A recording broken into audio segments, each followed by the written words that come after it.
Les lumières du gymnase ont explosé, une par une. Bam, bam, bam. Et au milieu des éclats de verre, Sarah ne bougeait pas. Elle flottait à 10 centimètres du sol. C'est là que j'ai compris. Elle n'était pas venue dans notre collège pour étudier. Elle était venue pour chasser.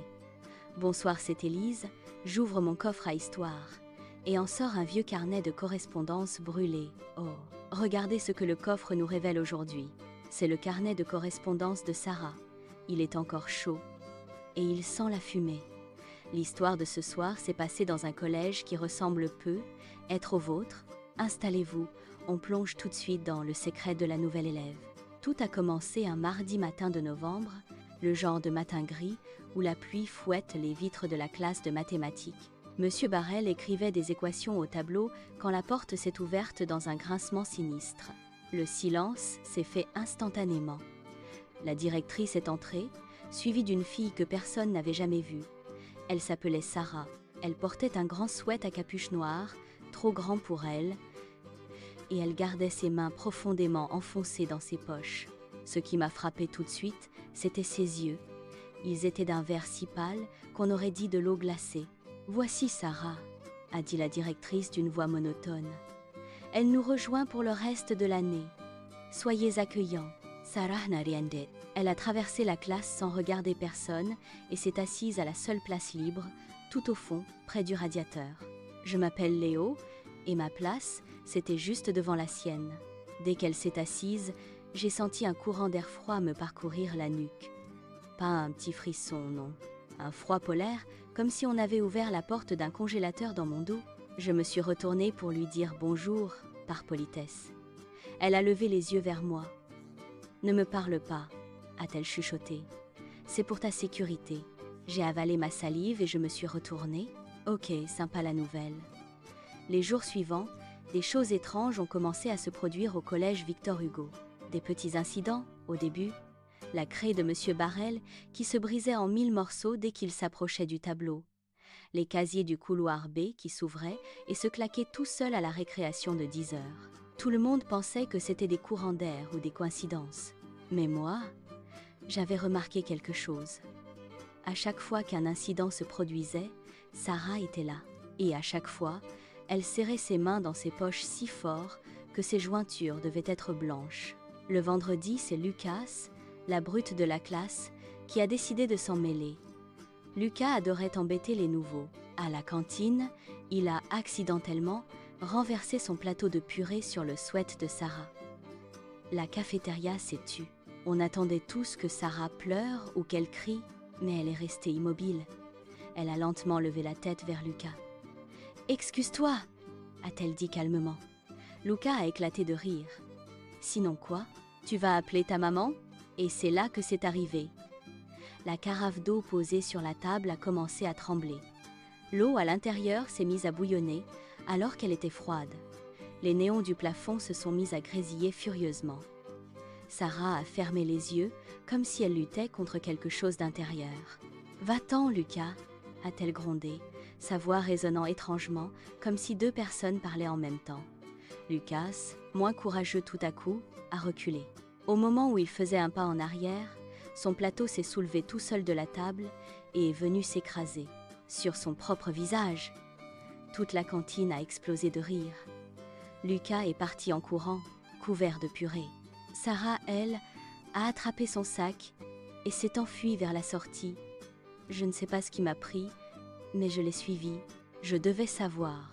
Je l'ai vu courir vers le vieux gymnase désaffecté, celui qui était interdit aux élèves à cause du toit qui fuyait. Je me suis glissée derrière la porte entr'ouverte. Il faisait sombre à l'intérieur. Seule la lumière grise de l'orage qui approchait éclairait la poussière.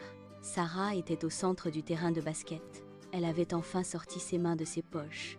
Je n'en croyais pas mes yeux. Ses mains, elles brillaient. Une lueur violette émanait de ses paumes, pulsant comme un cœur qui bat. Elle essayait de repousser cette lumière, de la contenir. « Arrête, arrête !» criait-elle à ses propres mains. J'ai fait un pas en avant, et le plancher a craqué. Sarah s'est retournée brusquement, braquant ses mains vers moi par réflexe. Un éclair violet a jailli, frappant un vieux banc de touche qui a été pulvérisé en sciure de bois instantanément. Je suis tombée à la renverse, le cœur battant à tout rompre.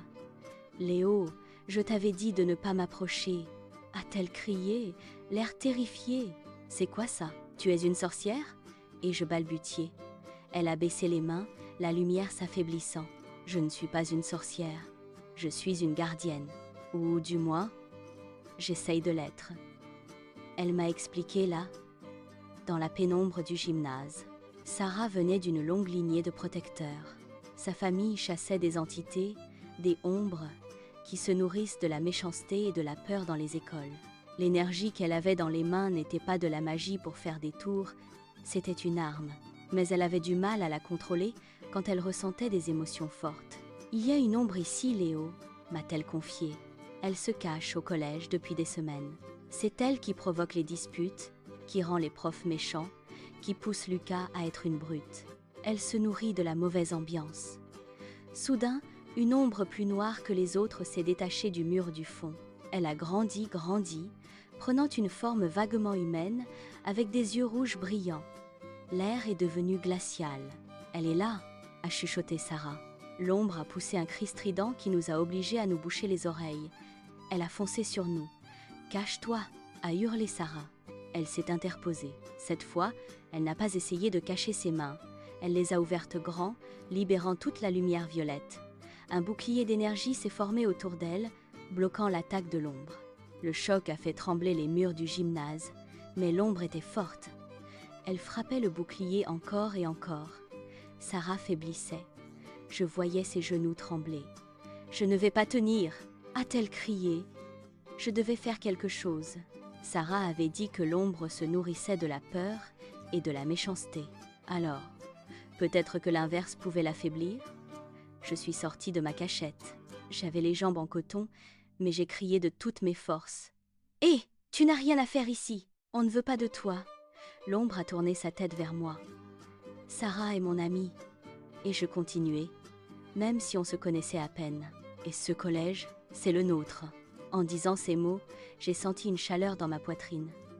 Pas de la magie, juste du courage. L'ombre a semblé reculer, grimaçant comme si mes paroles la brûlaient. « Ça marche, Léo, continue !» a crié Sarah. J'ai attrapé un vieux ballon de basket qui traînait et je l'ai lancé de toutes mes forces sur l'ombre. « Va-t'en !» Le ballon a traversé l'ombre, la dissipant un peu comme de la fumée. Sarah en a profité. Elle a rassemblé toute son énergie dans une boule éblouissante et l'a propulsée droit au cœur du monstre. Il y a eu un flash aveuglant, comme l'explosion d'un feu d'artifice silencieux. Quand j'ai rouvert les yeux, l'ombre avait disparu. Le soleil perçait à travers les trous du toit. Sarah était assise par terre, épuisée, mais elle souriait. C'était la première fois que je la voyais sourire. « Merci », a-t-elle dit. « Généralement, les gens s'enfuient en courant. » J'avoue que j'ai hésité. Et je répondis en l'aidant à se relever. Le lundi suivant, Sarah était toujours là. Elle portait toujours ses gants, pour être prudente. Personne ne savait ce qui s'était passé dans le gymnase. Lucas était devenu étrangement calme et ne volait plus le dessert des autres. L'ambiance au collège était devenue plus légère. À la récréation, Sarah est venue s'asseoir à ma table. « Tout est calme ?» j'ai demandé. Elle a regardé autour d'elle, ses yeux verts pétillants de malice. « Pour l'instant. » « Mais garde l'œil ouvert, Léo.